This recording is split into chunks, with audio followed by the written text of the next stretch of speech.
Good morning guys. আজকে সকালে উঠতে একটু লেট হয়েছিল, তাই চা খাইয়েই বাইরে হয়ে গেছি কলেজের লিগা।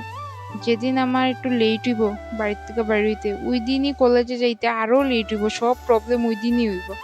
রাত্রে আমি অ্যাসাইনমেন্ট লিখছিলাম প্রায় 2টা 3টা পর্যন্ত, লেখা তো ঘুমাইতে একটু লেট হয়েছে, সকালে ওইটা দেরিতে বাইরে হয়েছি আর এই জামে পড়ছি। তারপর কলেজে আইয়া রুমের ভিতরে গিয়া দেখি সবাই অ্যাসাইনমেন্ট লিখতে ব্যস্ত, কলেজে আইয়া মনে হয়েছে লিখতে।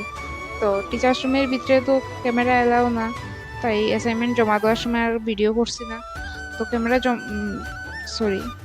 অ্যাসাইনমেন্ট জমা দিয়া বাইরে গেছি কলেজ থেকে। বাইরে হাইটে হাইটে যেতেছিলাম, কারণ কলেজের ভিতর থেকে টুকটুকে প্যাসেঞ্জার উঠায় না। তো একটু জায়গা পাইরিয়া তারপরে উঠতে লাগে। ভালোই হয়েছে টুকটুকে উঠছি না, নাইলে আবার সেম জামের মধ্যে পড়লাম না। তো এই জাম দেখা ভাবলাম যে ওই 5 মিনিটের রাস্তা সেম আইতে সময় যা হয়েছিল 15-20 মিনিট লাগবো।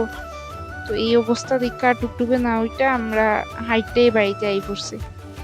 বাড়িতে ঢুকতেই দেখি আঙ্কেল তারা কি রুদ্রের মধ্যে ওখানেও কাজ করতেছে। তো তারপর সন্ধ্যার সময় মারে লইয়া আবার যাইতে লাগতো আজকে ডক্টরের কাছে চেক আপ করাইতে। তো তারপরে টুকটুকু উইটা গেছি, টুকটুকু উইটা যাইতেছিলাম দাঁতের ডক্টরের কাছে।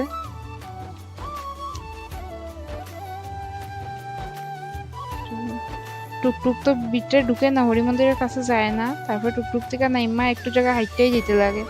আমরা হাইটটা যেতেছিলাম, তারপর আইয়া গেছি দাঁতের ডক্টরের ক্লিনিকে আইয়া গেছি। তারপর ডক্টর দেখাইয়া আমরা গেছিলাম গিয়ে আমার লেগে একটা চশমা লইতে। তো প্রচুর দিন হইয়া যাইব আমার দিছিল চশমা, বাট আমি লইছি না। তারপর চশমা বানাইতে দিয়া মোমো খাইছিলাম, তখন ভিডিও করতে ভুলিয়া গেছি। তো মোমো খাইয়া একটু শপিং টপিং কইরা আবার বাড়ি যাওয়ার লেগে টুকটুকে উইটা গেছি। তো আজকে দিনটা প্রচুর হেক্টিক গেছে।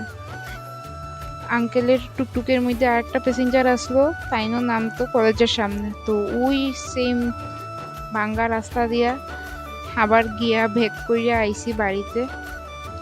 তো দ্যাটস ইট, এরকমই গেছে আজকে আমার দিনটা, প্রচুর হেক্টিক ডে।